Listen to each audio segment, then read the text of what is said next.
ஆண்டவராக இயேசுவின் நாமத்தில் தொலைக்காட்சி நேயர்களுக்கு அன்பின் வாழ்த்துக்கள். இந்த நாளின் செய்தி என்னவென்றால், எதிர்காலத்தின் தவறுகளை தவிர்ப்பது, அவாய்டிங் த ஃபியூச்சர் மிஸ்டேக்ஸ். நாம் எல்லாருமே வாழ்க்கையிலே பல தவறுகளை செய்கிறோம். தவறு செய்யாத மனிதர்கள் யாருமே இல்லை. தெரிந்தோ தெரியாமலேயோ வாழ்க்கையிலே பல தவறுகளை நீங்களும் நானும் செய்கிறோம். எனவே தேவன் அந்த தவறிலிருந்து நம்மை பாதுகாக்க விரும்புகிறார்.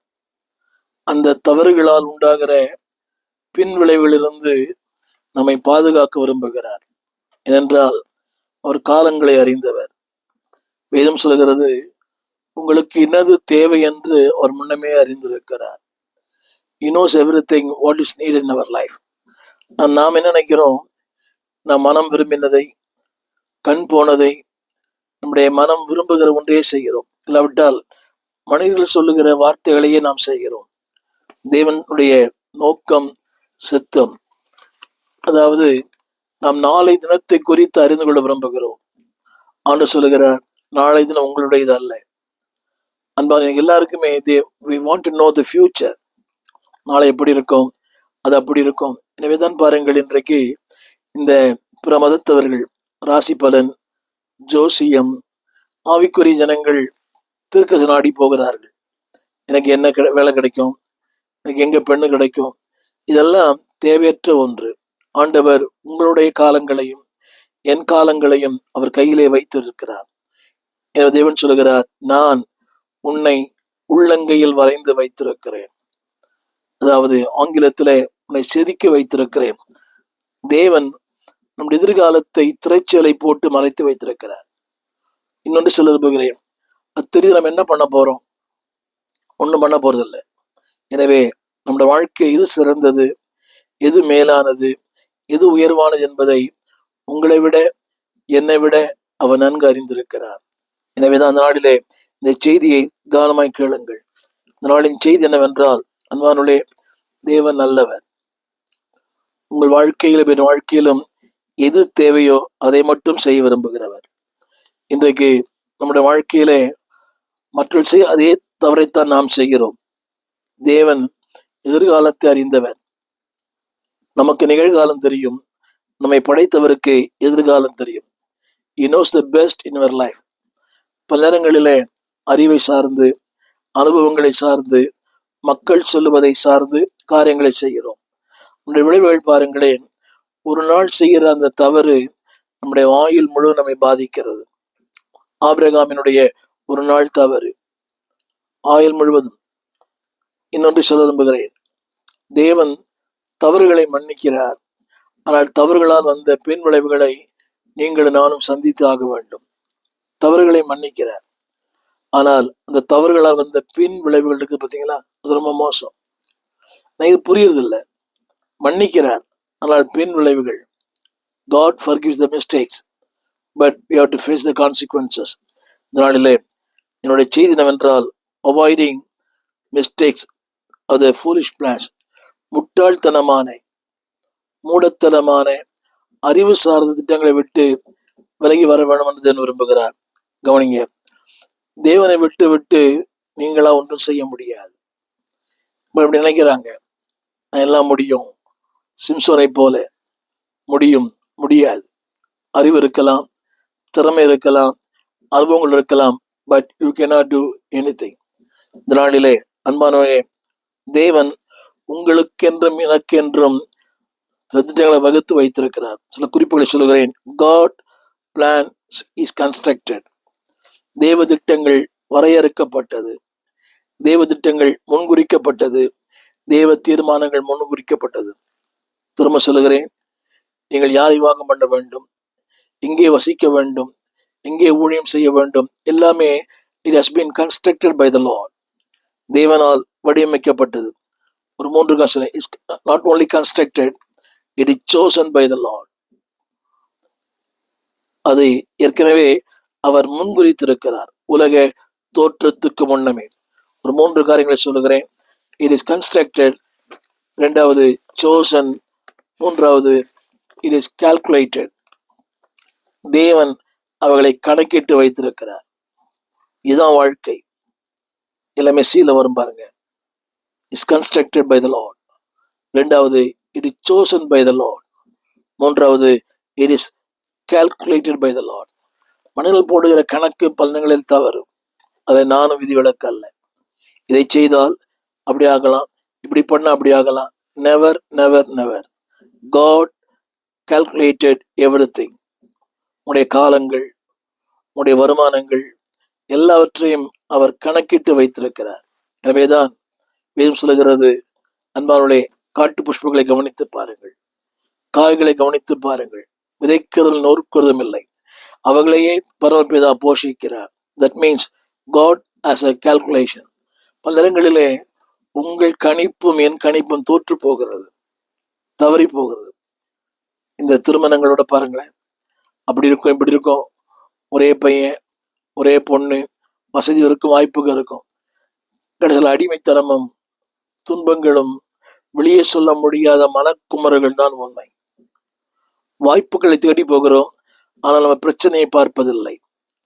பிரச்சனை மட்டும் பார்க்கிறோம், அதற்குள்ளே ஒரு வாய்ப்பு இருக்கிறது. இந்த தூண்டில் போடுகிற அந்த மீனவன், அந்த மீனுக்கு புழு தெரியுது, ஆனா உள்ள இருக்கிற பூச்சி தெரியல, முள்ளு தெரியல. நிறைய பேர் வாழ்க்கையில் அப்படித்தான், வெறும் புழுவைத்தான் பார்க்கிறோம், அதுக்கு பின்னால ஒரு முள் இருக்கிறது. இந்த உலகத்தில் உள்ள பாருங்க, இனிக்க பேசுகிறவர்கள், they promise the best but they give the worst. நிறைய சொல்றாங்க, உனக்கு எதை பண்ணும் அதை பண்ணுது. இன்றைக்கு இருக்கிற இந்த விளம்பரங்களை பாருங்களேன், கோல்டு காயின், கோல்டு மெடல், வீட்டுக்கு ஒரு மாசம் தருவோம், ஒரு வருஷத்துக்கு 2 லட்சம் வட்டி தருவோம், மாசத்துக்கு 1 லட்சம் வட்டி தருவோம். இதெல்லாம் தவறான கணிப்பு. அதை நம்பி ஏமாந்து போன நிறைய பேர், யாரும் விதிவிலக்கு அல்ல. God chosen, God constructed, God calculated. அது மட்டுமல்ல, God consider. நான் சொல்ற வார்த்தை, உங்களுக்கு எல்லாமே, உங்களுக்கு என்ன தேவை என்பதை அவர் அறிந்திருக்கிறார். கன்சிடர், உனக்கு என்ன தேவை. He knows everything. God of consideration. நம்ம நேரங்களில் நம்ம தேவையற்ற காரியங்களில் தலையிடுகிறோம். நிறைய ஊழியக்காரர்கள் தேவையற்ற காரியங்கள், நானும் விதிவிலக்கு அல்ல, தேவையற்ற அநேகருக்கு வாக்குறுதி கொடுத்து கையெழுத்து போட்டு இன்னைக்கு பிரச்சனைக்குள் இருக்கிறோம். உதவி செய்யும் போது கவனமா உதவி செய்யுங்க. அவங்களுக்கு அதாவது அன்னைக்கு அவங்க பாத்திரமா இருப்பாங்க, உதவி பெற்ற பிறகு உங்களை உன்னதமாக்கிடுவாங்க. ரொம்ப கடினமான உலகம் இது. But God consider everything. அது மட்டுமல்ல, நம்முடைய வாழ்க்கை எல்லாமே கணக்கிடப்பட்டிருக்கிறது. வெற்றி தோல்வி கம்ப்யூட்டர் என்று சொல்வார்கள். Not only considered, computer. தவறான செயல்கள் பல நேரங்களில் இது ஒத்துக்கொள்ள வேண்டும். அறிவு திறமை எல்லாம் இருக்கிறது, தவறான நம்பிக்கை. இதை செஞ்சு அப்படி ஆயிடலாம், இதை செஞ்சு அப்படி ஆயிடலாம், வேண்டாம். God calculate your life. God consider your life. God compute your life. நான் சொல்ல வந்த முதல் வார்த்தை, அன்பானவர்களே, தவறான நம்பிக்கை, தவறான நோக்கம், தவறான வாழ்க்கை. வசனத்தை நான் வாசிக்கிறேன், கவனமாய் கேளுங்கள். யாக்கோபின் புஸ்தகம் 4ஆம் அதிகாரம் 13-17 வரை.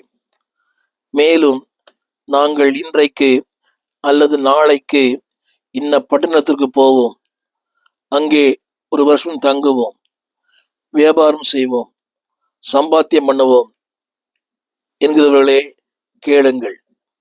அடுத்த வார்த்தை, நாளைக்கு நடப்பது உங்களுக்கு தெரியாதே. உங்கள் ஜீவன் எப்படிப்பட்டது?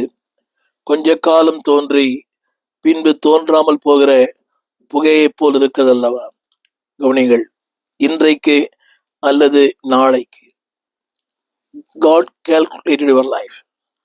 அதுல போட்டிருக்குது, 1 வருஷம் தங்குவோம், வியாபாரம் செய்வோம், சம்பாத்தியம் பண்ணுவோம் என்கிறீர்களே கேளுங்கள். இதுல ஒரு இடத்துல கூட ஆண்டவர் இல்லை, தேவ சித்தம் இல்லை, தேவ நோக்கம் இல்லை, தேவ விருப்பம் இல்லை.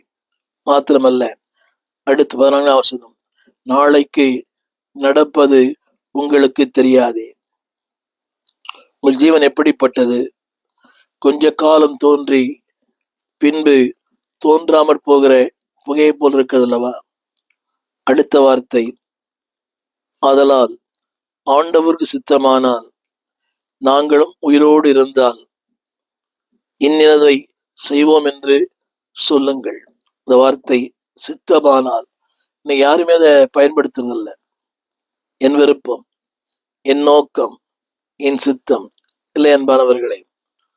அவருக்கு சித்தமானால் நாங்களும் உயிரோடு இருந்தால் இன்னதை செய்வோம் என்று சொல்லுங்கள். அடுத்த வார்த்தை 4:16 யாக்கோபு, நீங்கள் உங்கள் வீம்புகளில் மேன்மை பாராட்டுகிறீர்கள். நீங்க அப்படித்தானே? செத்தாலும் முகத்தில் முடிக்க மாட்டேன், அந்த சபைக்கு அவரோட பேச மாட்டேன், அவரை பார்க்க மாட்டேன், அவரோடு தொடர்பே இல்லை, நட்பே இல்லை, உங்கள் வீம்புகளிலே மேன்மை பாராட்டுகிறீர்கள். இப்படிப்பட்ட மேன்மை பாராட்டு யாவும் பொல்லாங்கா இருக்கிறது. என்னை கேட்டுக்கொண்டிருக்கிற அருமையான நீங்கள் யாரா இருக்கலாம், ஒரு மாமியாரா இருக்கலாம், மருமகளா இருக்கலாம், இல்லத்தரசிகளா இருக்கலாம். மனித உறவுகள் சிலந்தி வலையை போன்றது. எங்க ஆரம்பிக்கிறது எங்க முடிக்கிறது தெரியாது. இந்த உறவுகள் நீங்க சரியில்லை என்றால் நித்தியத்தின் உறவுல சரியா இருக்க முடியாது. அல்லவா சொல்கிறது, நீங்கள் மேன்மை பாராட்டுவது உங்களுக்கு பொல்லாப்பா இருக்கிறது. என்னை கேட்கிற அன்பு தேவ பிள்ளையே, மேன்மை பாராட்ட வேண்டாம். திருச்சபைக்கு போகிற தேவ பிள்ளையே, உங்க சக மனிதத்துல எப்படி இருக்கிறீங்க? அது உங்களுக்கு பொல்லாப்பு. நினைக்கலாம் ஒரு அந்த ஈகோ, நான் எதுக்கு பேசணும், நான் ஏன் பேசணும், அவங்க வரட்டும், அவங்க வந்து பேசட்டும். நெவர். உங்கள் வீம்பு உங்களுக்கு பொல்லாப்பு உண்டு பண்ணுகிறது. அதை சொல்ல, அது மட்டுமல்ல, அது உங்களுக்கு பாவமா இருக்கும். இந்த செய்தி கேட்கும் போதே வீம்புகளிலே மேன்மை பாராட்ட வேண்டாம். யார் வேணுமா இருக்கலாம், உறவுகளை நீங்கள் உங்களை ஏமாற்றி இருக்கலாம், உண்மைதான். நீங்க வஞ்சிக்கப்பட்டது உண்மைதான், அவளால் நீங்கள் பாதிக்கப்பட்டது உண்மைதான். ஆனாலும் நித்தியம் என்று ஒன்று இருக்கிறது. அவங்களுக்கு அதை பத்தி பிரச்சனை இல்லை, ஆனா உங்களுக்கு தான் பிரச்சனை, எனக்கு தான் பிரச்சனை. அவளுக்கு என்ன? அவளுக்கு பிரச்சனையே கிடையாது. பாதிக்கப்படும் நாம தான். தேவ நோக்கம், தேவ சித்தம், தேவ தீர்மானம் நம்முடைய வாழ்க்கையில் நிறைவேற வேண்டும். தேவன் உங்களை குறித்து மேன்மையான திட்டங்களை வைத்திருக்கிறார், மகிமையான திட்டங்களை வைத்திருக்கிறார். ஆரம்பத்தில் சொன்ன போல, the purpose of God, the period of God, the profit of God. மூன்று வாசல்கள். இந்த பீரியட், உங்க வைத்திருக்கிற கால திட்டங்களை நீங்கள் நீடிக்க வேண்டாம். பாடத்தை படிக்கவில்லை என்றால் காலத்தில் நீண்டு கொண்டே போகும். The period. இரண்டாவது பர்பஸ், உங்களை குறித்த நோக்கங்கள் அன்பானவர்களே அவர் வைத்திருக்கிறார். அந்த நோக்கத்தை நீங்கள் கெடுத்து விடாதிருங்க. மூன்றாவது த ப்ராஃபிட், உங்களுக்கு வைத்திருக்கிற அந்த லக்கு, அந்த தீர்மானம் மகா பெரிது. த பிளான், திட்டங்கள், த பிளேஸ். நீங்க அவர் வைத்த இடத்தில் இருங்கள்.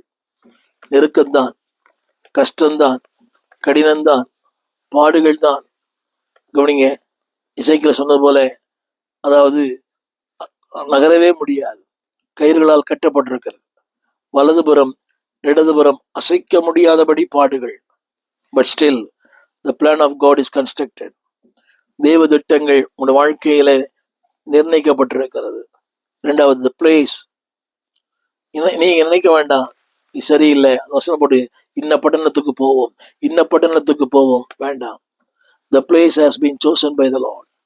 நீங்க ஊழியம் செய்கிற இடம் எல்லாமே is pre plan of God. அந்த எல்லாமே பீல ஆரம்பிக்கும் பாருங்க. The plan of God. ரெண்டாவது பிளேஸ், மூன்றாவது பீரியட், நான்காவது பர்பஸ், ஐந்தாவது ப்ராஃபிட். உங்களுக்கு என்று தேவன் வைத்திருக்கிறது.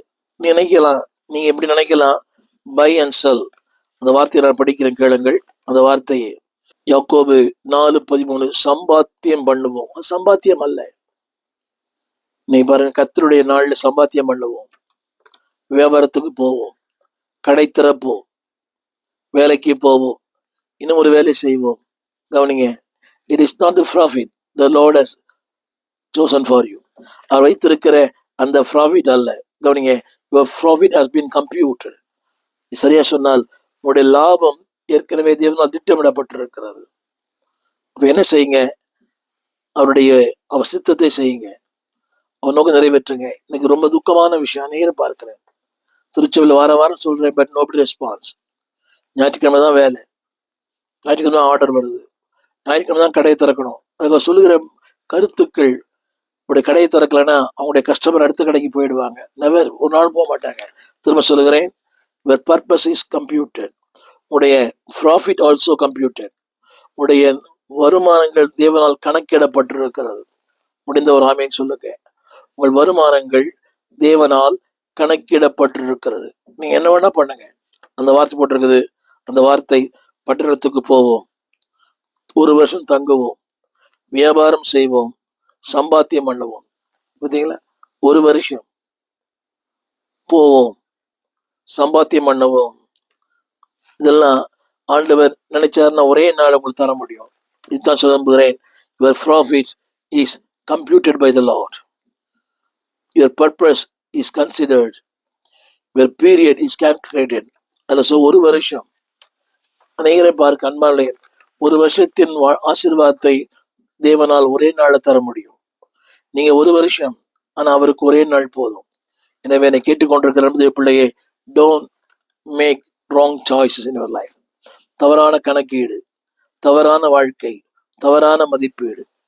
உலகம் மதிப்பிடுவதை போல தேவன் மதிப்பிடுவதில்லை. உலகத்தின் மதிப்பீடு எல்லாம் நிகழ்காலத்தை மையமாய் கொண்டது. தேவனுடைய மதிப்பீடு நித்தியத்தை மையமாய் கொண்டது. The plan of God, the purpose of God, the period of God, the profit of God. அதை விட்டு விட்டீங்கனால் there is a problem.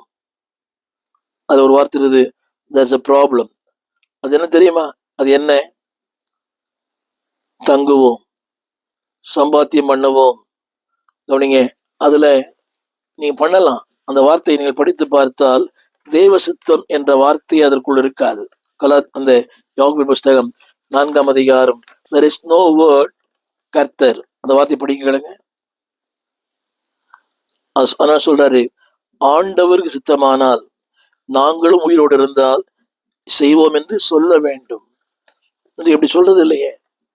காலையில கடை திறக்கணும், சம்பாத்தியம் பண்ணணும். புரியுதா உங்களுக்கு? அதுதான் இன்னைக்கு நீங்க விசேஷமாக இந்த ஆட்டோ ஓட்டுகிறவர்கள், தொழில் பண்றவங்க, தொழிலாளிகள், வணிகர்கள், பிளீஸ் கவனிங்கள். ஆண்டவருக்கு முன்னுரிமை தாருங்கள். உங்களுடைய அந்த ஒரு நாள் சம்பாத்தியத்தை ஆண்டு அடுத்த நாள் இரட்டிப்பாக்கி தருவார்.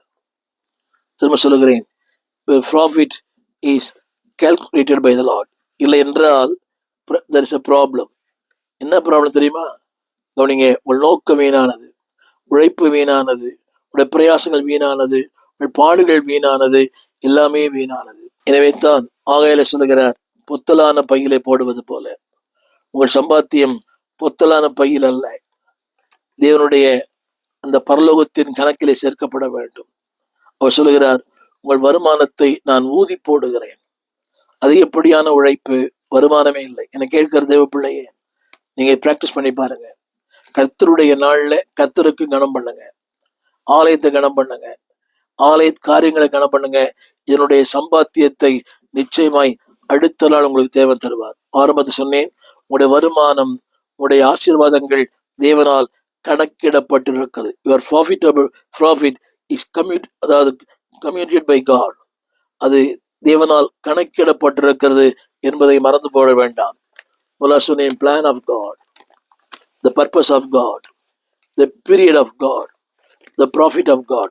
அடுத்து the problem. அவனுடைய பிரச்சனை என்னவென்றால், கவனிங்க, தேவன் இல்லை என்றால் ஒன்றுமே இல்லை. நான் சொன்ன இந்த படிச்ச இந்த வசனத்துல அந்த தேவன் என்ற வார்த்தை இல்லை. அந்த ஐஸ்வரன் சொன்னானே, ஒன்று செய்வேன், களஞ்சங்களை இடிப்பேன், புதிதாய் கட்டுவேன், புசிப்பேன், குடிப்பேன், பூரித்திருப்பேன். ஆனால் தேவன் சொன்னார், மதிகேடனே, இந்த ராத்திரியிலே உன் ஆத்துமா எடுத்துக் கொள்ளப்பட்டால் இது யாருடையதாய் மாறும்.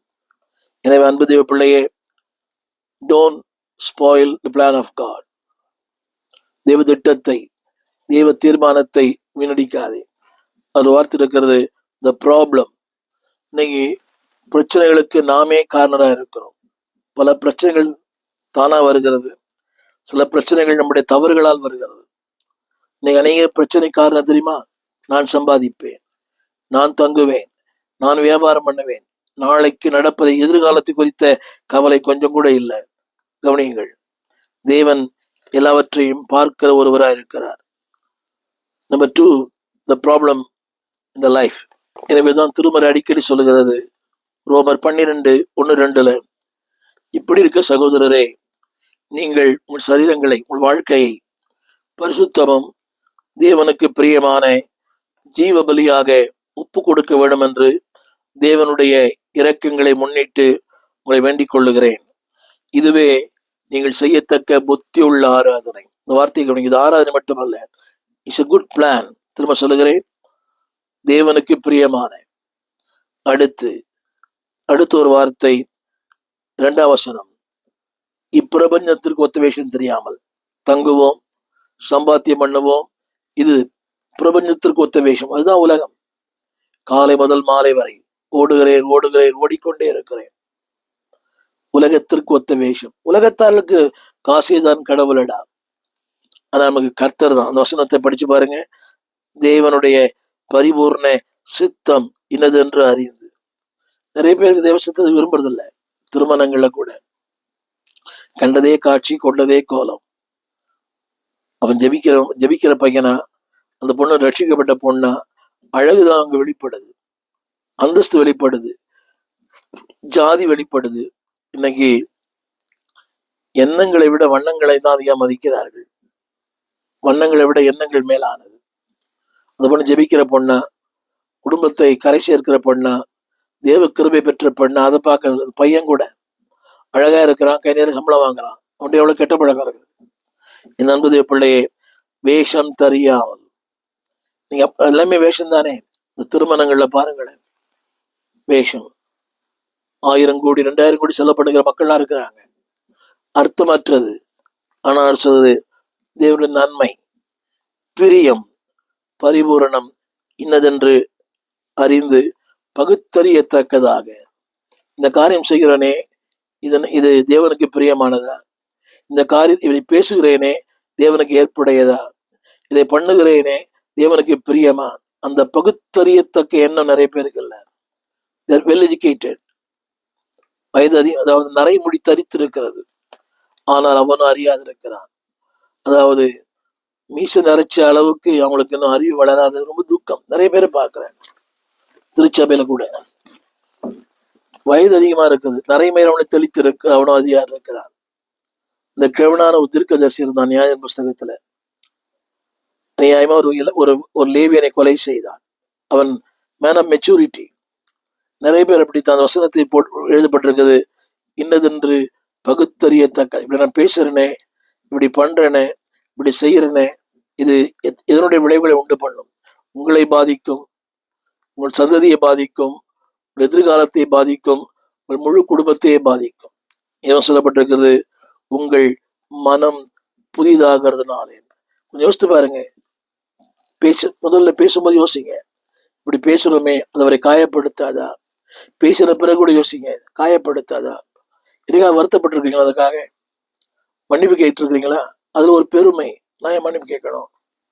I am right, is wrong இல்லை. வேதம் சொல்லுகிறது அன்பானவர்களே. எனவேதான் ஏசாயா புஸ்தகம் 14ஆம் அதிகாரம் 13ஆம் வசனம், இதுதான் அந்த லூசிபர் பண்ண வார்த்தை. நான் வானத்துக்கு ஏறுவேன். நான் 2வது, தேவனுடைய நட்சத்திரங்களுக்கு மேலாக என் சிங்காசனத்தை உயர்த்துவேன். பாருங்க, நான் நான் நான் விளம்பரங்களிலும் உள்ள ஆராதனை கூட்டத்தில், பருவத்தில் வீற்றிருப்பேன். இல்லை பார்த்தீங்களா? நான் நான் நான். அடுத்து, மேகங்களுக்கு மேலாக, எசையா 14:14, மேகங்களுக்கு மேலாக உன்னதங்களிலே ஏறுவேன். எல்லாமே உயரம்தான். நான் சொல்லுகிறேன், ஏறுவேன், ஏறுவேன், உயர்த்துவேன், வீட்டிருப்பேன். இன்றைக்கு மக்களுக்கு அப்படிதான்.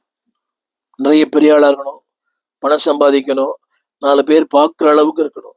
பாருங்க, ஆடம்பரமான வாழ்க்கை, வீணான வாழ்க்கை. இந்த திருமணங்கள்ல 200 வெரைட்டி 300 வெரைட்டி. யோசிச்சு பாருங்களேன்.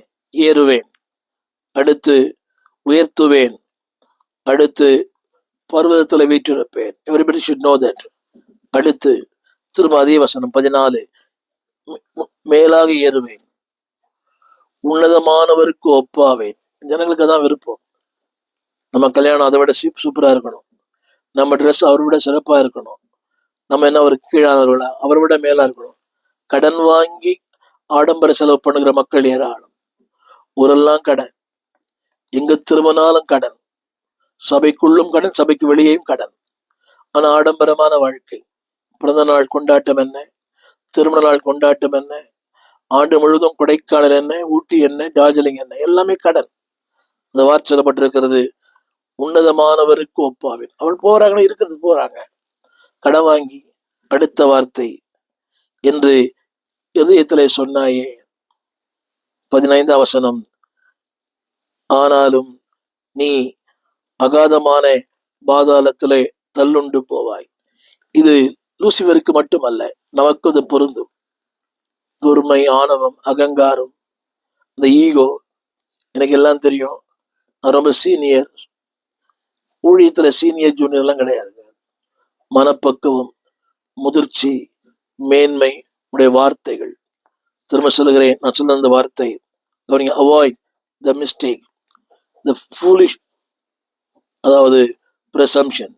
இன்னைக்கு அந்த யூகம் தான், அப்படி இருப்பேன், இப்படி இருப்பேன், இப்படி இருப்பேன், இப்படி இருப்பேன். நோ, திரும்ப சொல்லுகிறேன், avoid the mistake of foolish. முட்டாள்தனமான இந்த யோசனைகள், முட்டாள்தனமான எண்ணங்கள், முட்டாள்தனமான உங்களுடைய ஆசைகள் வேண்டாம். அது முடிவு தெரியுமா? அந்த வார்த்தை, நீ அதாவது அகாதமான பாதாளத்திலே தள்ளுண்டு போவாய். திரும்ப சொல்லுகிறேன், விரலுக்கேற்ற வீக்கம், உங்களுடைய சம்பாத்தியத்துக்கேற்ற செலவு, ஆடம்பர செலவு வேண்டாம். அடிக்கடி நான் சொல்லியிருக்கிறேன், கடன் வாங்கி பண்டிகை கொண்டாடாதீங்க, கடன் வாங்கி பர்த்டே கொண்டாடாதீங்க, கடன் வாங்கி ஆடம்பரமான செலவு பண்ணாதீங்க. கடன் வாங்குவதற்கு 3 காரணங்கள்: வியாதி, மருத்துவ செலவு, கல்வி, ஒரு திருமணம். நியாயமானது, ஆனா அது கூட திட்டமிடுங்கள். இதற்குள்ளதான் செலவு பண்ணணும், இதுக்குள்ளதான் வாழணும். யோசித்து பாருங்க, அடுத்தவங்க கார்டு, வெட்டிங் கார்டு 500 ரூபாய், அது தேவையில்லை. அது அடுத்த நேரம் அது தூக்கி ஏற்படுற நிலைமை வேற.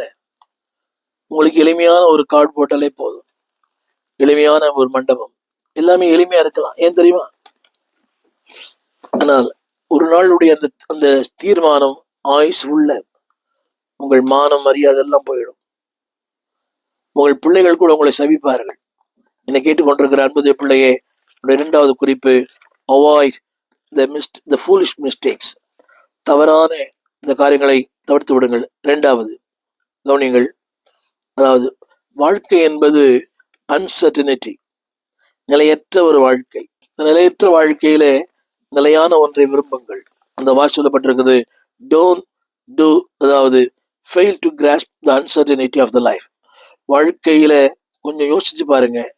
எனவேதான் மத்தேயு சுவிசேஷம் 6:33, 34 ரட்சகர் அழகாய் சொன்னார், எண்ணத்தை உண்போம், எண்ணத்தை குடிப்போம், எண்ணத்தை உடுப்போம் என்று கவலைப்படாதிருங்கள், அஞ்சாணிகள் தேடுகிறார்கள். திரும்ப சொல்லுகிறேன், அவருடைய நோக்கம் வேறு, குறிக்கோள் வேறு, ஆசை வேறு, விருப்பங்கள் வேறு. Drink, eat, enjoy. இன்னைக்கு எல்லாரும் தான் விரும்புறாங்க. யாரை பார்த்தாலும் இன்னைக்கு ஹோட்டல் தான் போன விரும்புறாங்க. அது உலகத்தை சொல்லுகிறேன், உண்ணுங்கள், சந்தோஷமா இருங்க, ஆனால் அது கேட்ட நிலைமை தகுதி இருந்தா பரவாயில்லை. பிள்ளைகள் சொல்லிக் கொடுங்க, எண்ணத்தை உண்போம், எண்ணத்தை குடிப்போம், எண்ணத்தை உடுப்போம் என்று கவலைப்படாதீர்கள். அவங்க அஞ்சானினுடைய அந்த கான்செப்ட் வேற, விருப்பங்கள் வேற, அவருடைய நோக்கங்கள் வேற, அவருடைய குறிக்கோள் வேற.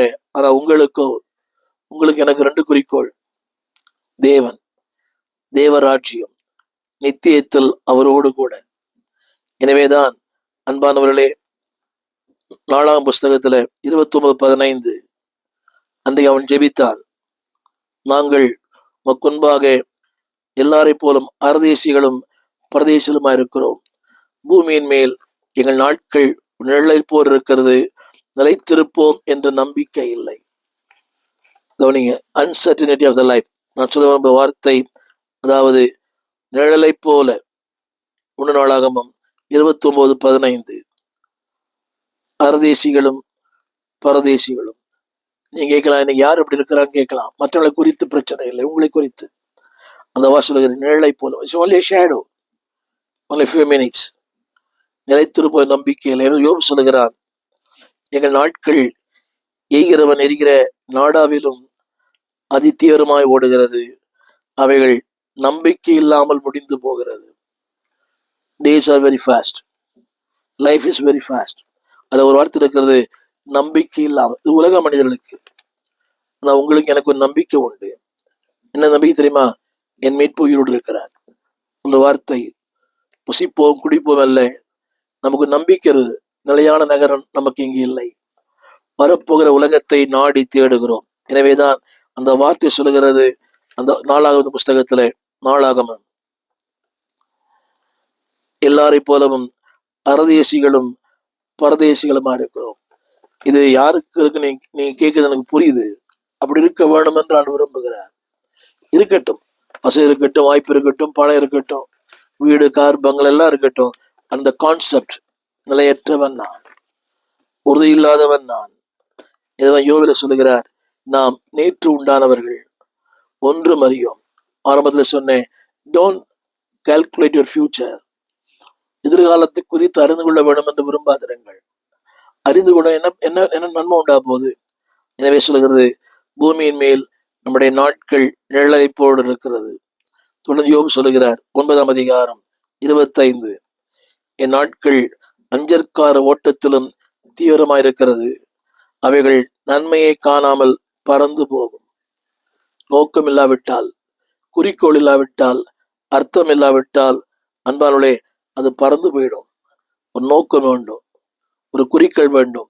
யோபு சொன்னான், அந்நிய கண்கள் அல்ல, என் சொந்த கண்களே காணும்.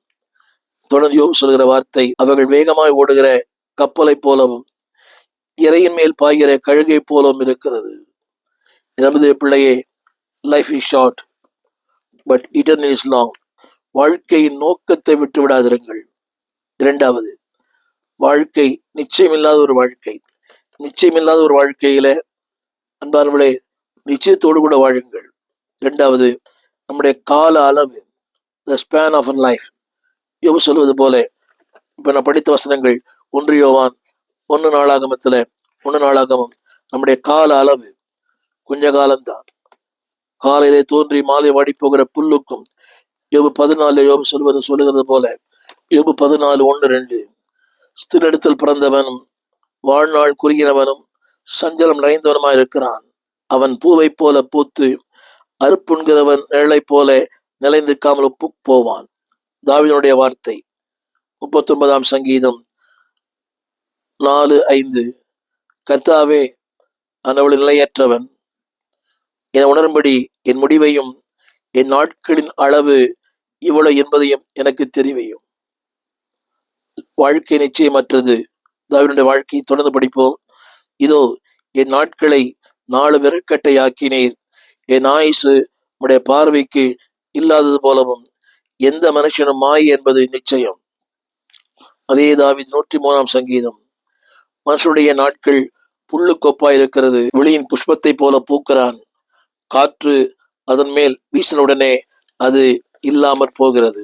என்னை கேட்டுக்கொண்டிருக்க அன்பு பிள்ளையே, முதலாவது திரும்ப நான் முடிக்க விரும்புகிறேன். கவனியுங்கள், வாழ்க்கையின் நோக்கத்தை புரிந்து கொள்ளுங்கள், வாழ்க்கையின் அளவை புரிந்து கொள்ளுங்கள், வாழ்க்கையின் காலத்தை புரிந்து கொள்ளுங்கள். யோபு சொன்ன வார்த்தை, சங்கீதக்காரன் அதை நிறைய பேர் சொல்கிற வார்த்தையை நீங்கள் கவனித்தீர்கள். இரட்சகர் இயேசுவின் வார்த்தைகள், லூக்கா சுவிசேஷம் 12ஆம் அதிகாரம் 19ஆம் வசனம்.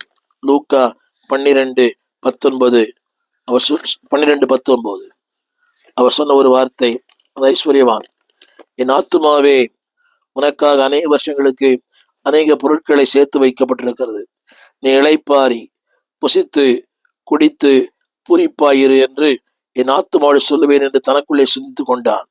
அன்று சொன்ன வார்த்தை, மதிகேடனே, இந்த ராத்திரியிலே உன் ஆத்துமா உன்னோடு எடுத்துக்கொள்ளப்பட்டால் அவை என்னவாய் மாறும்? எனவே அன்பானவர்களே, டோன்ட் மேக் ஃபூலிஷ் டிசிஷன். செய்தியை தொடர்ந்து கேளுங்கள். கர்த்தர் உங்களை ஆசீர்வதிப்பார். எங்கள் விலாசம்: போதகர் ஸ்டீஃபன் தேவகுமார், திறந்த வாசல் சபை, நம்பர் 65, பரமானந்த தெரு, 7 கிணறு, சென்னை 600001. தொடர்புக்கு 9841839287. மேலும் 04443183330. எங்கள் மின்னஞ்சல் stephenopendor@gmail.com. எங்கள் தேவ செய்திகளை யூடியூப் சேனலில் பார்த்து பயனடையுங்கள். தேவன் உங்களை ஆசீர்வதிப்பாராக.